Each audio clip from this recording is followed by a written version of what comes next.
Bonjour à tous, bienvenue sur mon canal YouTube et écoutez bien ce que je vais vous dire aujourd'hui. J'ai le privilège, en plus je l'accueille chez moi à Cancun, au Mexique. J'accueille un ami, mais pas n'importe quel ami puisque ça fait plus de 21 ans qu'il est dans l'industrie du marketing de réseau. Cette personne a un réseau de plus de 1000 personnes, mais écoutez bien ça. Il facture en termes de chiffre d'affaires plus de 300 millions à l'année. Mon petit doigt me dit qu'il va faire 400 millions cette année. Bon, en tout cas, vraiment prenez des notes parce que la personne qui va intervenir aujourd'hui est une référence vraiment dans notre industrie. J'ai le privilège d'accueillir mon ami Richard Sanchez. Richard, comment vas-tu? Je vais très bien, Michel. Merci pour ton accueil. Et merci d'avoir accepté mon invitation. Alors, avant de démarrer, si d'entrée tu pouvais leur raconter un petit peu ton histoire. Comment tu es tombé dedans? Parce que c'est une histoire qui date depuis plus de 20 ans. Donc, Exactement. Alors, en 2 temps, elle s'est faite. Je démarre. On est dans les années 90, ça va pas nous rajeunir tout ça. Toulousain comme toi. Ouais, et à Toulouse, en sortant des études, j'ai un pote. Alors, moi, j'étais le président de la junior entreprise et lui, il était le président du BDE. Et tous les deux, on s'était bougés toute l'année à l'école pour la faire vivre. Et lui vient me dire, bah, tu sais quoi, j'ai peut-être une opportunité pour créer un business. Là, cette fois-ci, dans le monde du travail, puisqu'on finit notre cursus scolaire. Donc, il va falloir rentrer dans la vie active. Et je le suis. Et en fait, je vais découvrir le marketing de réseau à ce moment-là.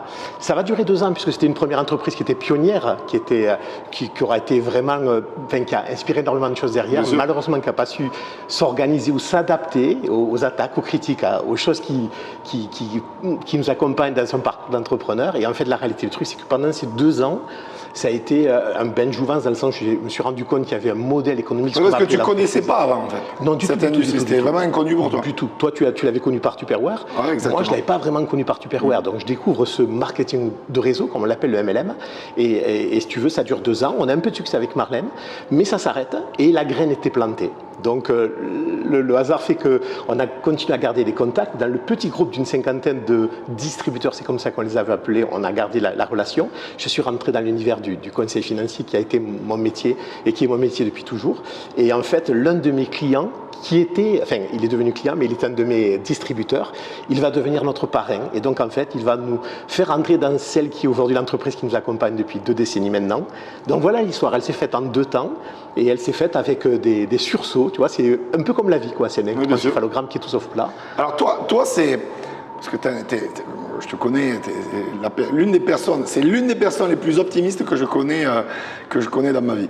Et c'est vrai que, comment tu cultives ça, le fait de... Tu es toujours optimiste, tu es toujours positif. Et c'est vrai que je vois beaucoup de gens, je rencontre beaucoup de gens qui, eux, justement, leur environnement, on va en parler, est négatif, eux-mêmes sont négatifs, etc., etc. Ils ne voient pas le bout du tunnel. Mais toi, vraiment, ça se ressent, cette énergie qui est positive. Mais comment tu le cultives, ça? Et puis, j'ai envie de te poser la question, c'est quoi ta routine un petit peu de travail ou de développement pour ton réseau? Alors j'ai la chance, parce qu'on va le voir comme ça, et je vais peut-être positiver là aussi à nouveau, mais j'ai eu la chance de grandir dans une famille où mes parents voyaient le côté positif. C'est-à-dire que j'arrive le dernier d'une famille de 3 enfants, et mon père comme ma mère, mais surtout ma mère, avait tendance à me dire, voilà, ça tu l'as fait super bien. Et quand je lui dis, ouais, mais t'as vu là, je me suis planté. Ouais, ok, mais ça tu l'as fait super bien. Et ça, si tu veux, c'est tout bête, mais focaliser les points forts, on sait tout ce que ça parle. Exactement. Mais ça a engrammé ce truc-là dans mon histoire, et je me suis rendu compte à quel point, quand je voyais d'autres familles fonctionner, les familles des copains, les familles des rencontres diverses et variées, combien dans d'autres familles on pouvait aussi être très dur, très cassant, et je me disais, waouh, mais c'est pas mon référentiel à moi. Je me suis rendu compte à quel point ça pouvait faire des dégâts dès lors que moi, je n'avais pas grandi là-dedans. Et donc, dans le développement de mes propres entreprises et aujourd'hui dans le marketing de réseau, si tu veux, c'est quelque chose qu'on a vraiment intégré, c'est le fait de dire, on va focaliser points forts, on va rechercher le positif en toute situation, on sait que ça va se jouer sur le mindset. Hein, tu sais que le parcours le plus important de toute une vie, c'est vraiment le parcours qui nous amène à aller de là à là. Parce qu'il faut une vie pour passer de là à là. Et quand on est dans le cœur là, on va optimiser le truc, on va essayer de voir les choses, le verre à moitié plein, et faire en sorte de voir le côté positif en toute situation. Donc ça, on y travaille. Alors, dire que je suis tombé tout petit comme Obélix, c'est pas vrai, il n'y a pas que ça, parce que d'autres qui sont tombés peut-être aussi. Mais ta mère, ta maman t'a bien guidé dans ce sens. Déjà, ça a été là le... C'est clair. Et tu vois, comme elle m'a drivé, consciemment ou inconsciemment, moi, consciemment, je dois driver. Bien sûr. Je dois passer le relais. Je me dis, ok, vis-à-vis de mes gens. On parle souvent de duplication, mais on y est là. Ah oui, complètement. Dans la duplication, parce qu'on s'est rendu compte que ça marchait. J'ai vu les effets positifs et pas les effets pervers du contraire. Ah, Donc, si tu veux, c'était facile de transmettre derrière. Donc, c'est assez naturel. J'ai eu la chance d'avoir un beau modèle. Je dirais, j'ai eu la chance d'avoir une upline qui a fait magnifiquement son boulot. Ben écoute, c'est magnifique. Alors, je comprends mieux pourquoi tu rayonnes d'optimisme. Et j'ai fait une vidéo dernièrement, justement, je ne connais pas quelqu'un qui a réussi, quelqu'un qui n'est pas optimiste, qui a réussi. Ça n'existe pas. Il faut vraiment cultiver ce point-là et tu le cultives à merveille. Alors, j'ai une question, je connais déjà la réponse, puisque j'ai déjà visité ta maison et ta librairie, enfin, ta bibliothèque. Mais je vais quand même la poser. Je suppose que c'est pas je suppose, il se développe personnellement. En plus, on va en parler tout à l'heure, mais on s'est connus à l'étranger alors qu'on est dans la même ville. C'est quand même exceptionnel. Mais ça, c'est une anecdote aussi à raconter. Mais voilà, alors tu te développes personnellement. Si tu peux nous en parler. Moi, j'ai eu le privilège de voir ta bibliothèque, qui est, je vous le dis, qui est consistante, on peut dire, et ce qui prouve bien qu'il n'y a pas de hasard à tout ça. S'il y a bien quelque chose à nourrir, ce n'est pas les biceps, là, c'est le cerveau. Et pour ça, tu as de quoi faire, vu tous les bouquins que tu as. En anglais, je précise aussi. Alors oui, beaucoup en anglais. Sont introuvables en France. Voilà, introuvables en France, malheureusement. Oui. Donc c'est l'avantage que tu as en plus, tu pratiques l'anglais. Et si tu pouvais nous parler du dev perso, tu l'as rencontré comment? À travers le marketing de réseau, comme la plupart des gens, ou c'était avant? C'était un peu avant. C'était un peu avant. Alors c'était un peu avant par Tony Robbins, notamment, par d'autres. Donc tu avais fait Robbins avant? Alors oui, c'est incroyable. Robbins. Et la particularité, c'est qu'au niveau je vais reboucler avec quelque chose que vous connaissez tous, qui est Jim Rohn, qui est le mentor de tout le monde, je crois. Dont le mentor de Robbins. Voilà, dont le mentor de Robbins. Et lui disait, si tu investis plus fort sur toi que sur ton business, ben, tu vas avoir des résultats excellents. Sa phrase exacte, c'est si tu investis sur ton business, tu vas avoir des revenus. Si tu investis sur toi-même, tu vas créer un empire. Exactement. Et ça, c'est super cool. Ils le disent d'ailleurs comme ça. Et j'ai compris qu'en fait, le vrai travail, c'était moins d'attendre des autres, c'était plus d'attendre de moi-même. Chercher non pas à me comparer aux autres, mais me comparer par rapport à celui que j'étais il y a un an, 250, 10 ans en arrière, et me dire, est-ce que celui-là, il est en croissance? Est-ce qu'il est en progression?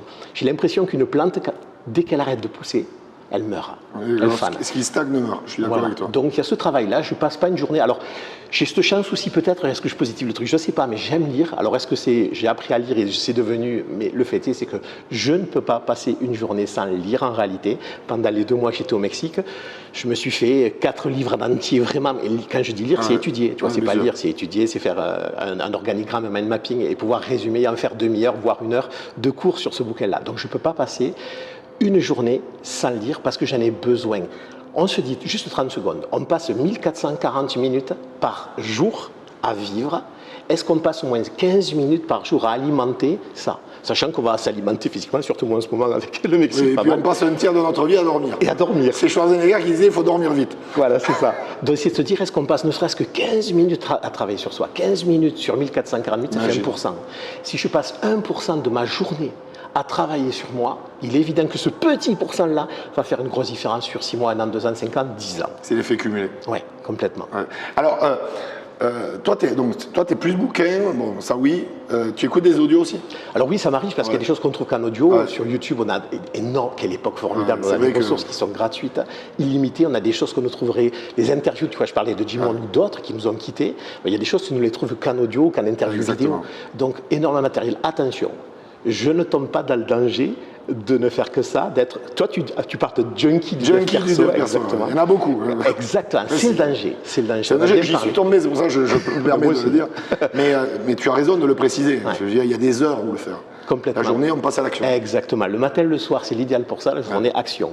Mais on va en parler tout à l'heure, je pense. Alors, ton top 3. Alors, vraiment, les 3 bouquins, il n'y a pas photo. Pour toi, c'est les 3 bouquins que un individu ou quelqu'un qui fait du marketing de réseau doit absolument lire. C'est une évidence pour toi. Ce que j'ai compris en 20 ans de marketing de réseau avec des hauts et des bas, comme tout marketeur de réseau, c'est ce qui se passe, j'ai compris qu'en fait, il y avait essentiellement, et je te répondrai, 2 applications installées pour vous montrer ces petits détails qui font la différence, les 20-80. Ben, la première application installée, un peu comme un téléphone où tu as des mises à jour. D'ailleurs, je vous regarde, je dis, est-ce que vous avez fait la mise à jour 2023 ? Est-ce que vous êtes toujours sur un schéma d'il y a 2, 3, 5, 10 ans À un moment donné, ça va ripper, il va y avoir des virus, il va y avoir des trucs qui vont faire que ça va être plié. Donc, les deux mises à jour installées. La première, c'est une mise à jour par rapport au modèle. Comprendre le marketing relationnel. Pour ça, je vais te donner une liste, non pas un bouquin, je vais t'en donner un peu plus. 2, 3, sur actualiser vos connaissances. Il y a d'ailleurs, c'est un sujet, c'est John Calencha, sur le marketing relationnel. Ça, c'est la première application installée. La deuxième application installée, comprendre les gens. Avec comprendre le modèle, comprendre les gens, on a 2 applications majeures en 2023 pour faire en sorte que 2023 soit différent de 2022-2021. Probablement sa meilleure année, et j'espère qu'en 2024, elle soit encore meilleure que 2023. Ce que je veux te dire par là, c'est que ça, c'était les 2 applications installées. Maintenant, on va un peu plus dans le détail. Tu m'as demandé 3 livres. Je vais te proposer 3 directions. Pour essayer de t'en donner un peu plus. Première direction, c'est le marketing relationnel. Donc, installer l'application dans mon cerveau, dans mon intelligence financière ou entrepreneuriale du marketing relationnel. Donc, la première, ce serait les compétences, le GoPro, les 7 compétences d'Éric Coury, parce que c'est la base. Quelqu'un qui va être médecin, qui va être chirurgien, s'il n'a pas l'anatomie, ça va être compliqué. Il va être en situation où ça va être un carnage dès la première opération et il ne vaut mieux pas lui confier des gens vivants. Donc, on risque de faire la même chose avec nos gens. On risque de faire beaucoup de dégâts juste parce qu'on maîtrise pas les 7 compétences. Un deuxième, ça peut être une fois qu'on a compris, par exemple, le GoPro d'Éric Coury. Deuxième, ça peut être l'entreprise du 21e siècle. Kiyosaki. Voilà. Et là, on prend un peu plus de hauteur et on voit justement, on met en perspective ce qu'est le marketing relationnel et pourquoi on parle concernant ce système de distribution de l'entreprise du 21e siècle en voyant notamment les 8 actifs que l'on crée quand on monte ça. Et enfin, je te citerai un 3e bouquin, mais ça, c'est juste la première catégorie, si tu veux bien. Le 3e bouquin, mesdames et messieurs, c'est le sien. Parce que des gens qui écrivent dans la francophonie, qui sont des leaders de marketing réseau, qui écrivent des livres, encore aujourd'hui, il y en a, ça se compte sur ça. Donc là, vous avez la chance d'avoir quelqu'un qui a publié un livre qui, je crois, va être traduit dans d'autres langues. Là, il est sorti en espagnol. Voilà. Et là, alors si vous ne l'avez pas lu, si vous n'avez pas lu Impact, je vous recommande d'y aller, parce que clairement, vous êtes passé à côté d'un pavé dans votre bibliothèque. Et si vous l'avez lu, j'ai envie de dire, est-ce que vous l'avez étudié ? Autrement dit, est-ce que vous êtes à mesure, par exemple, de dire, tiens, est-ce que vous faites l'inventaire que Michel nous conseille de faire tous les 6 mois sur les 4 piliers de notre activité ? Est-ce que vous connaissez les 4 types de listes de noms, les 3 types de prospects? Tout ça, c'est développé dans le livre de Michel, par exemple. Donc, si la réponse est j'ai lu le Michel, mais je ne sais pas répondre à ça, ça veut dire que j'ai lu le livre, mais je ne l'ai pas étudié. Vous devriez moins lire, beaucoup plus étudier. Moins lire de livres, beaucoup plus étudier des chapitres. Refermer un livre et vous dire, OK, maintenant je sais en faire un résumé, je sais tirer 3 idées, dont une que je vais mettre en application. Donc ça, c'était la première catégorie de livres. Je continue. Ça, c'était en direction du marketing relationnel. Deuxième catégorie de livres. Tu m'as demandé 3 bouquins, je te donne 3 directions très, plutôt. très bien. 1, marketing relationnel. 2, tout ce qui va être en rapport avec la communication, comprendre les gens. Tu vois, cette notion-là. Là, il y a des tas de livres. Évidemment, il y a Comment se faire des amis de Dale Carnegie. Qui est un incontournable. Dale Carnegie, d'ailleurs, je précise, mentor de Warren Buffett. Oui. Il y a son documentaire, moi j'ai HBO Max au Mexique, je ne sais pas si vous avez ça en Europe, mais il y a son documentaire et il faut savoir qu'il a été refusé à Harvard, Warren Buffett. Il a fait Columbus et ses diplômes d'université ne les affiche pas dans son bureau. Le seul diplôme qu'il affiche, c'est son diplôme de l'Académie de Napoléon Hill. Parce qu'il avait problème pour parler en public. Bien sûr. Comme quoi, tout est lié. Donc la deuxième direction, comprendre les gens, la communication, tout le mindset. Donc là, il y a quelques livres. Le premier, je te conseille, Non, c'est bon, Richard Fenton. Pourquoi ? Parce que l'entrepreneur va prendre des échecs. J'ai une bonne nouvelle, je vous le dis, vous allez échouer.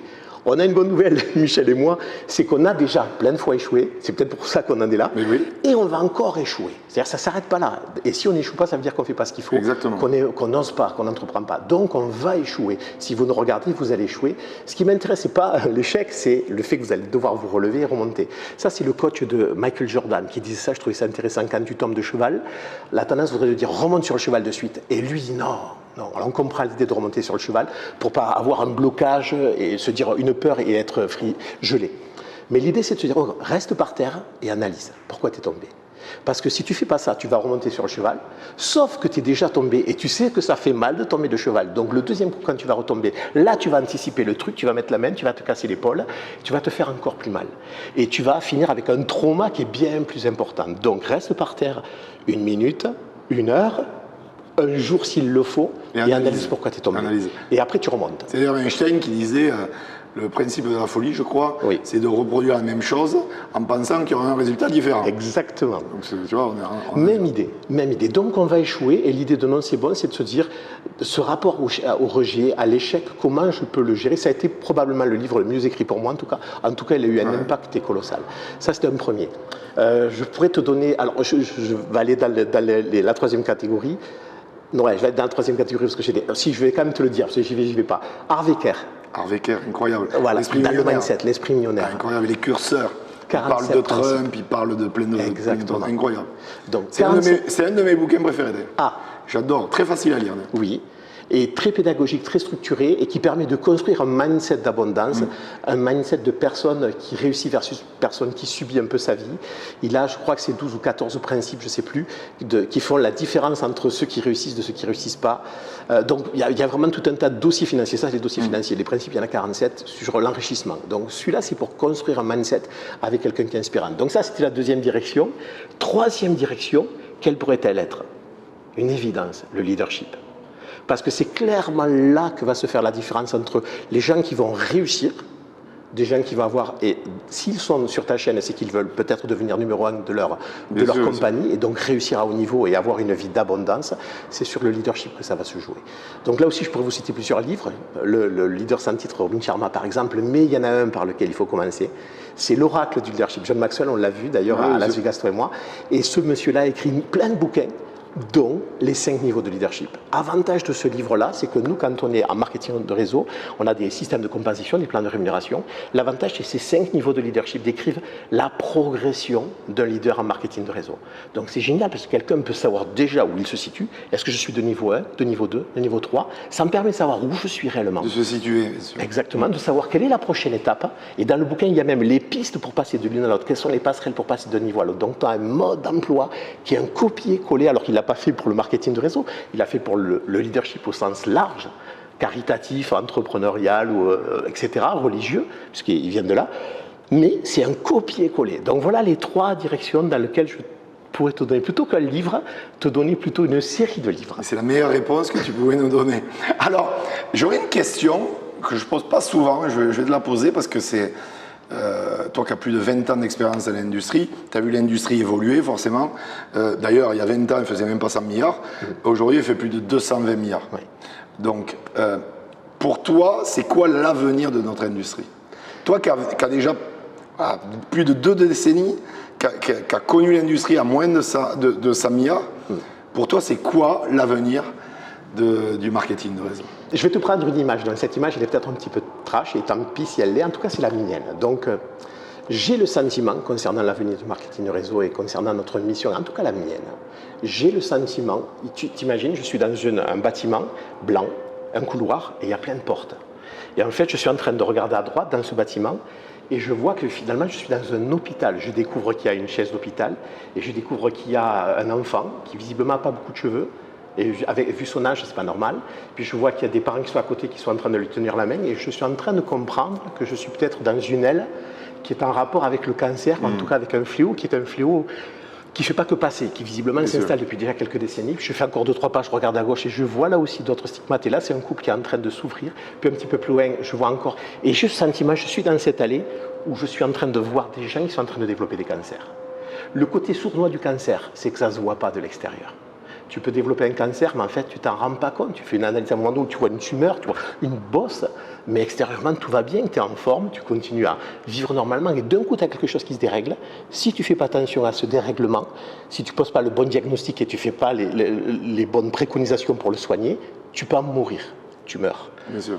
Et j'ai le sentiment que je suis en train d'avancer, c'est ça ma vision par rapport au marketing relationnel. Je suis en train d'avancer dans ce couloir, je suis en train de voir des gens qui sont en train de mourir, ou en tout cas de développer des cancers financiers, des cancers existentiels, des cancers de questionnement d'où je vais après le Covid, etc., où je vais. Et moi, j'ai une fiole qui s'appelle le remède anti-cancer. Et tu vois, mon sentiment, c'est de me dire qu'à un moment donné, J'ai eu cette fiole entre les mains, j'ai pu me l'appliquer, ça a pu changer ma vie, ça a pu me permettre de voir le monde, alors pas changer le monde, mais changer mon monde, oui, définitivement. Ça m'a permis de sortir d'une situation qui était dite normale pour vivre un truc que la plupart des gens ne peuvent pas vivre, partir 2 mois en vacances comme ça en début d'année, avec la famille, c'est pas donné à tout le monde, avec une entreprise qui est en croissance et avoir des affaires qui se sont jamais aussi bien portées que maintenant. Et pourtant, je ne suis pas vraiment en termes d'opérationnalité, même si je suis un peu le matin de temps en temps. Donc j'ai ce sentiment que j'ai cette fiole anti-cancer et que ma responsabilité, c'est de ne pas faire de non-assistance à personne en danger, de faire en sorte de donner cette fiole et dire si ça peut vous sauver ou si ça peut vous aider à passer ce cap. Moi, ça m'a aidé. Donc voilà la vision que j'ai pour le marketing de réseau, pour cette industrie. C'est vraiment une responsabilité qu'on a dès lors qu'on a un petit peu de succès, avec toute modestie, hein, un petit peu de réussite ou en tout cas un rapport avec les gens, le temps et l'argent qui soit choisi et pas subi. Parce que c'est ça la finalité du marketing de réseau, c'est construire un lifestyle en ayant ce rapport-là choisi et pas suivi, le temps, l'argent et les gens. Dès lors que ça commence à fonctionner comme ça, même avant d'ailleurs, ma responsabilité c'est de transmettre.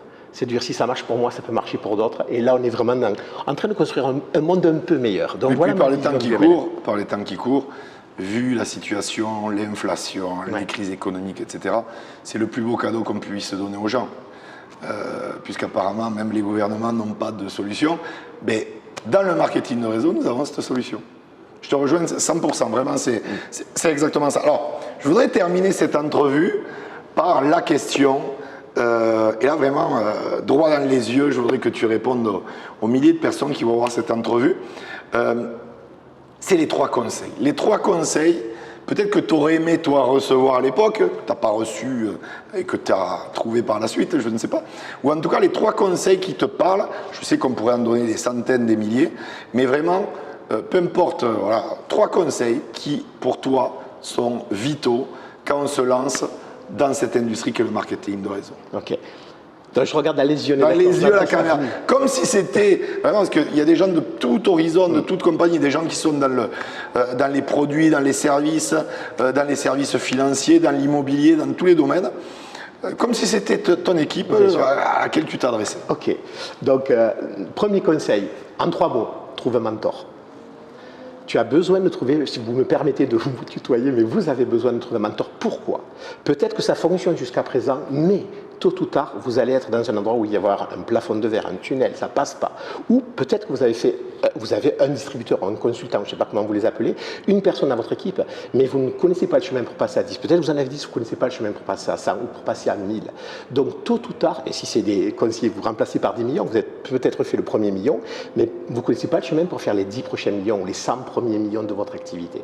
Vous aurez besoin à un moment donné de quelqu'un qui connaît ce chemin pour vous éviter de faire des erreurs, pour vous éviter d'être dans des situations où ça va être de plus en plus compliqué parce qu'il y aura peut-être de plus en plus d'enjeux. Au début, ce n'est pas très grave si on n'a pas de mentor dans l'absolu parce qu'on peut se débrouiller. Mais il va arriver un moment où on va plafonner, où on va devoir faire des choix et où on va devoir gérer de l'inconnu. Donc, trouve un mentor, première idée. Deuxième idée, travaille beaucoup plus fort sur toi que sur ton affaire, ton équipe. Fous la paix à ton équipe, j'ai envie de dire, travaille sur toi. C'est Jim Rohn qui disait ça, il disait travaille plus sur toi que sur ton entreprise, tu bâtiras un empire. C'est le fait de se dire que si tu es, je te le dis autrement, si tu es le meilleur de la classe, tu es dans la mauvaise classe. Autrement dit, tu dois être dans un endroit où tu dois être le moins bon de la classe, de façon à pouvoir apprendre des meilleurs. Et si tu veux devenir le numéro 1 de ta compagnie, tu dois évidemment côtoyer des gens comme Michel qui sont devenus des grands leaders et qui ont permis à des tas de gens aujourd'hui de devenir des leaders. Mais tu dois évidemment avoir des tas de gens qui sont meilleurs que toi. Tu ne dois pas être celui qui est le meilleur en toute situation 9 fois sur 10. D'ailleurs, un défaut souvent que je vois sur les jeunes leaders, c'est que les jeunes leaders ont tendance un petit peu soit à se couper de leur upline, soit à se couper de l'enseignement, perdre cette enseignabilité dès lors qu'ils ont un peu de réussite. Parce que justement, ils ont un peu de reconnaissance, ils ont tout ce qui va bien, on peut imaginer, et en fait, ils sont en train d'avoir ce plafond de verre qui va les rattraper. Donc ça, c'était le deuxième conseil, travailler beaucoup plus fort sur toi que sur les autres. Troisième conseil que je pourrais te donner, ce serait de maîtriser l'équilibre de vie perso, vie professionnelle. Pourquoi? Parce qu'on est dans un domaine sur lequel il va falloir faire des grands écarts à un moment donné. Si tu veux des bénédictions, des bénéfices, il va falloir faire des sacrifices. On est dans un métier qui est particulier parce que c'est de l'humain, donc il va y avoir des up and down, des hauts et bas, on va parler en français, et ces hauts et bas, les hauts peuvent être hauts, mais les bas peuvent être très bas. Et donc tu as besoin à un moment donné de ne pas te perdre sur le chemin. La famille, c'est pas important, c'est le plus important. C'est-à-dire si tu réussis dans cette industrie, mais que derrière tu es tout seul, divorcé, avec des enfants qui ne veulent plus te voir, etc., à quoi bon? Donc, j'aurais tendance à dire, et là on a un rituel, mais c'est un autre sujet, on a des tas de rituels, et je l'enseigne avec la première des équipes. C'est comme ça que dans mes équipes, on appelle ça la famille, c'est la première des équipes. Si tu veux avoir une très très belle équipe, réussis d'abord la première des équipes et fais en sorte d'être avec eux. 2 rituels simples, rapides. Le premier avec le conjoint, 1 jour par mois de journée de dégagement. Une journée, on éteint les téléphones, on n'existe pas pour le reste du monde. Pour la planète entière, on n'existe pas, on est l'un avec l'autre, l'un pour l'autre, et on va désamorcer des tensions qui arrivent, ou au contraire, on va faire des projets. Il nous est même arrivé avec Marlène, et pourtant on ne l'avait pas fait pour ça, de prendre une décision financière sur une journée de dégagement mensuel à 1 million d'euros. Et pourtant, c'est surtout pas pour de l'argent qu'on fait des journées de dégagement, donc c'est dire à quel point c'est salutaire. C'est vraiment une soupape, un sas de décompression. Ça, c'est avec le conjoint, la première équipe. Si tu n'en as pas, mets-toi une journée de dégagement par mois pour trouver l'âme sœur. Et le deuxième, c'est si tu as des enfants. Les enfants, nous, c'était le rituel vendredi à partir de 16h, la fin de l'école, la fin de la semaine, d'aller récupérer les enfants. Pendant très longtemps, mes filles maintenant elles ont 25 et 22 ans, hein, tu connais la cadette, mais quand elles étaient toutes petites, le rituel c'était tous les vendredis soirs à partir de 16h30, c'était carte blanche, on les récupérait et on jouait et on finissait toutes les semaines avec les mêmes rituels. Et ce qui était génial, c'est qu'il y avait cette récurrence. C'était pas qu'une fois ou deux on faisait un effet, c'était sympa, c'est le fait de se dire que ça revenait tous les vendredis, et mes filles se disaient le lundi, mardi, mercredi, qu'est-ce qu'on va faire avec papa, maman? Et ce qui est dingue, je vous le dis parce que c'est comme ça que je l'ai vécu, hein, si ça peut vous aider, c'est que le reste de la semaine, j'étais pas là. J'étais en train de bosser comme un dingue, quoi. Donc très souvent, je partais le matin, je les voyais pas, je rentrais le soir, je les voyais pas, je me disais, oh, j'aime pas cette vie-là, c'est vraiment, il faut que ça change. Mais ce qui est génial, c'est qu'elles, elles n'ont pas retenu ça. Elles ont retenu que papa, il était tout le temps là. Parce qu'il y avait cette notion de rituel du vendredi qui faisait qu'elle, même si elle ne me voyait pas le reste de la semaine, eh bien en fait, elle savait, papa, il était en permanence là. Donc voilà, ça a créé. Donc ça, c'est un conseil que je vous donnerai. Un autre conseil, parce que tu m'en as demandé 3, et là, je fais plus que 3, c'est justement le 4e, c'est d'aller chercher toujours à faire le kilomètre de plus. Quand on vous demande de 3, donnez 4. Le commerçant, quand on en achète pour 12, il nous en donne 13. C'est faites ce pas de plus. Faites des choses pour lesquelles vous n'êtes pas payé. Il y en a même qui disait, faites des choses, le marketing réseau, c'est faire des choses pour lesquelles on n'est pas payé. Et au bout d'un certain temps, on est payé pour des choses pour lesquelles on ne fait plus. Donc c'est le fait de dire, donne-en toujours plus que ce qu'on te demande et fais en sorte de satisfaire outre mesure l'attente de la personne. Donc tu m'en as demandé 3, je t'en ai donné 4. Bah écoutez, merci beaucoup Richard, c'était incroyable, vraiment, je te remercie. La valeur ajoutée qu'il vous a apporté. Les amis, commentez cette vidéo, likez, partagez, mettez des commentaires, on répondra à Richard et moi, on vous promet, on vous répondra dedans. Et puis surtout, regardez cette entrevue, parce que les pépites qu'il vous a données, ça n'a pas de prix. À très bientôt les amis, bye bye.